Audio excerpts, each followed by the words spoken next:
We are not uttering dead words. Everyone can feel the living truth. A moment in which we manage to realize in our everyday life truth, beauty, justice, and love fills us with a satisfaction which is higher than any other feeling.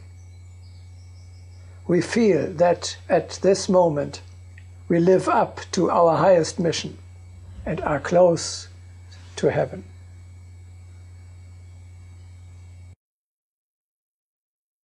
When through the rags of your temporary bodies shines the splendor of your spirit, are you not filled with might and joy? And then I am near to you.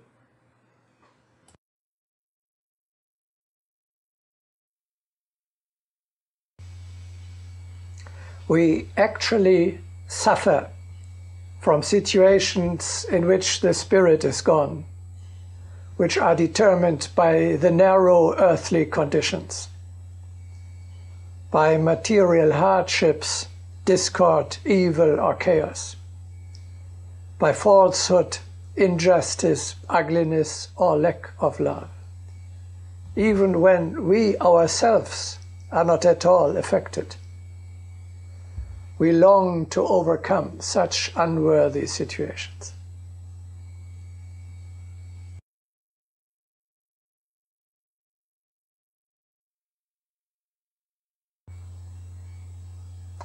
Evolution means fight. The coming age of Aquarius puts, as opposed to the departing age of Pisces, fighting into the center. Without struggle, there is no life and no progress.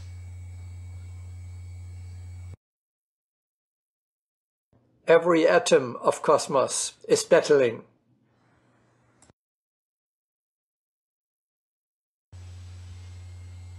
We do not mean the wars of nations against each other. We are talking about the struggle between ideas, spiritual principles, about the confrontation between the forces of light, of progress, and the powers of darkness, of chaos, whose purpose is to prevent any higher development. The material forces have grown to a mighty power during the descending arc of evolution. They will not give up their position without a fight. So the Bible says, I came not to send peace, but a sword.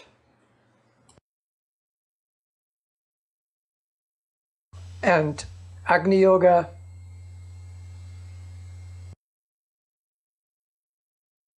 never before has the world been so in need of the sword of the Spirit.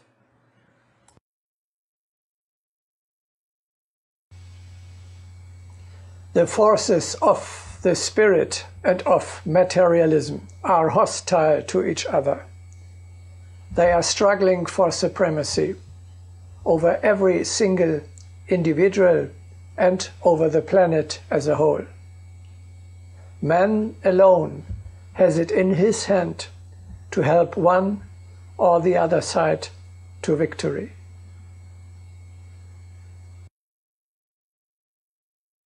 For you, without need of hypocritical softening, it may be said that the battle of light against darkness proceeds incessantly.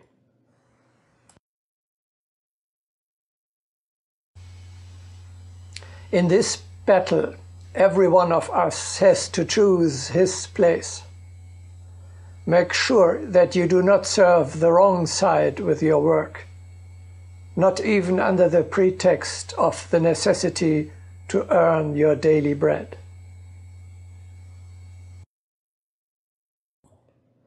Verily, when the highest and the lowest meet in the cosmic battle, let us defend that which is sacred.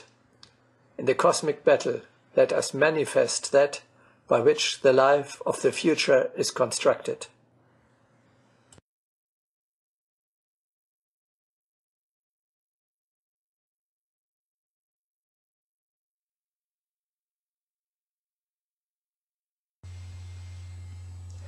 Therefore, it is the mission of man to be a spiritual fighter, a warrior of light. Fight is the purpose of our life. He who cannot find, in spite of all the misery, sufferings, and imperfections of his environment, anything worth fighting for, has missed his mission. The new era calls for warriors of the spirit, for knights, samurai and Shaolin, who stand up for the higher values against materialism.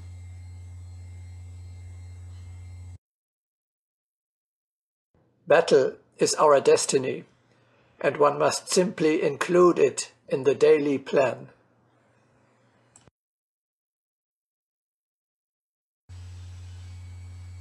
Only the fighting man can establish the rule of the spirit.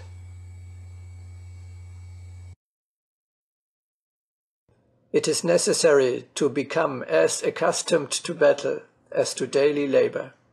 We cannot think of mastering the elements without battle.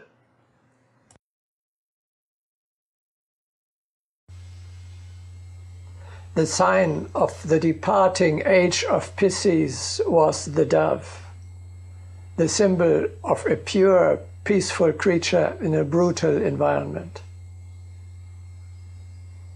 The leading sign of the coming age of Aquarius is the spiritual warrior, the Archangel Michael, the fighter with the dragon, who subdues the evil within himself and in the world, and enforces everywhere the supremacy of the noble and the holy.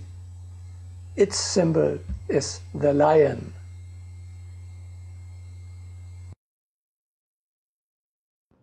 Even a dove should become a lion.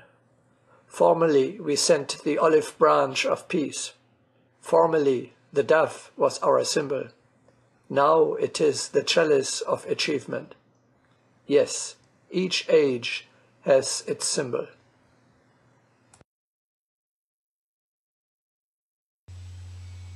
The new world does not need saints anymore.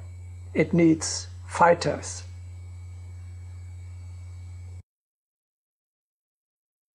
Not the receiving of sweet pastry, but the forging of a sword. Not sugared fingers, but the strong hand of a warrior of the spirit.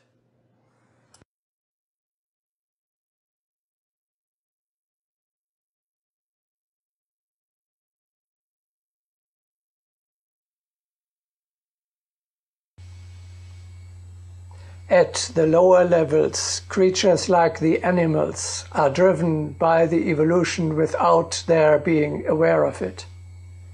They are the weak-willed objects of seemingly blind forces which they do not understand.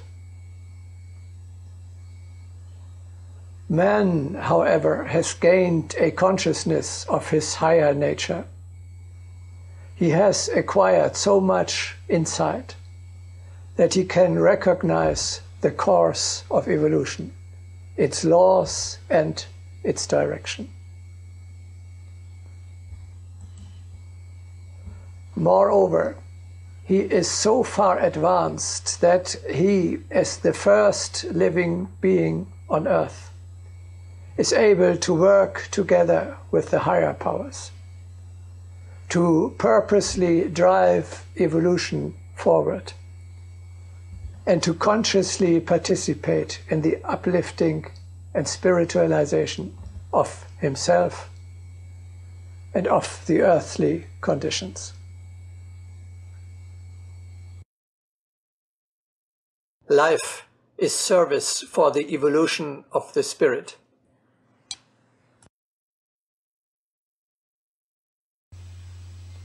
It is up to ourselves how completely the spirit expresses itself in the flesh, within ourselves and in the world we dominate.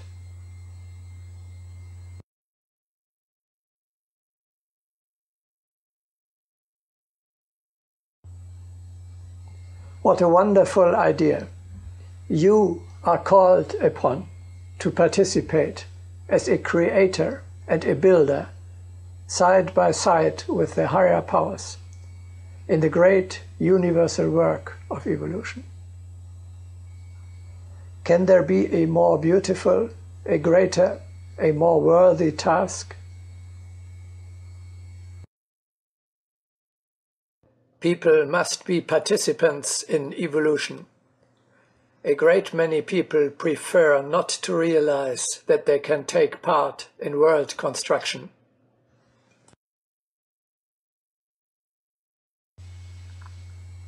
Not many are aware of this holy mission.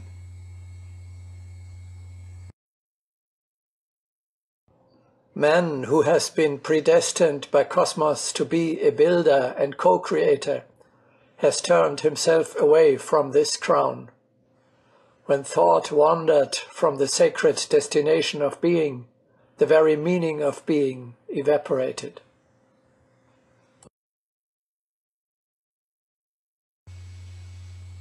Man is not a plaything of the higher powers, but is summoned to conscious cooperation with them.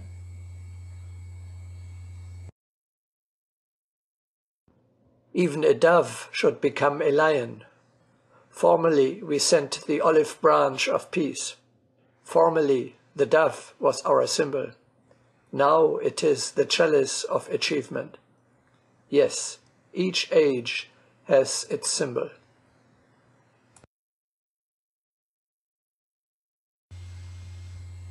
The further evolution of man is only possible with our conscious participation. No one can be forced to spiritualization against his will. To God men, people cannot be made by anyone else. You yourself have to reach this level by your own efforts.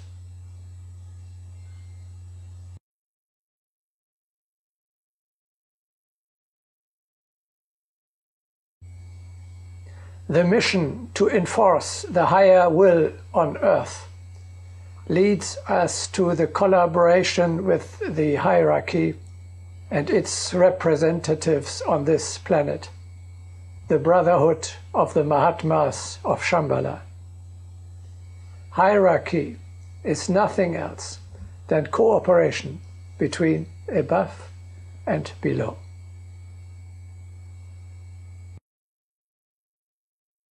Striving toward the higher powerful cooperation has given a direct contact with the cosmic forces and with the highest fiery brotherhood.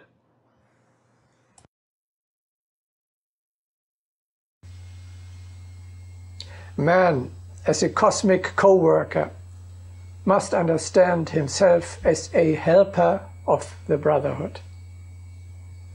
Each of us was summoned at his place, according to his abilities, to participate in the realization of the cosmic plan.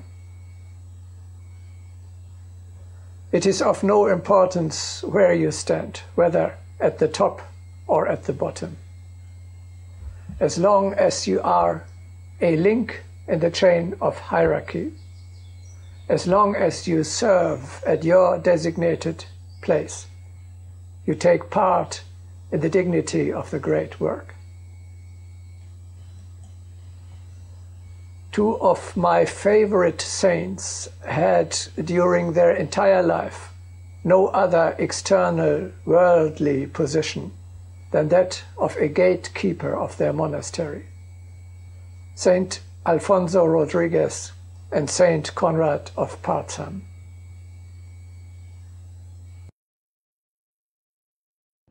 Therefore, let each one ponder on how better to serve hierarchy, eliminating all evidences of selfhood, injury, levity, and the standardized formulas of the crowd.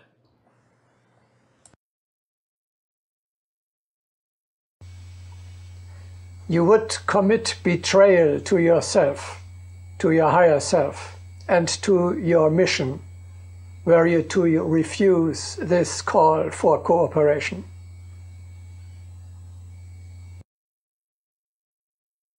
Usually, man dissipates his energy in an aimless striving for a vegetating life, excluding himself from the cosmic chain.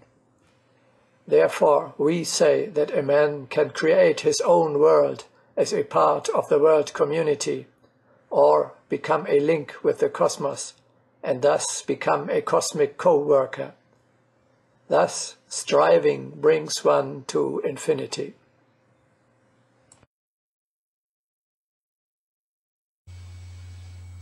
With whom of you will the elder brothers of humanity find support for their efforts to advance the evolution on Earth?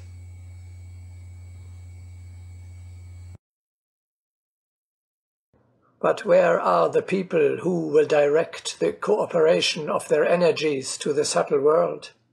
Where is courage? Where is solicitude about the invisible?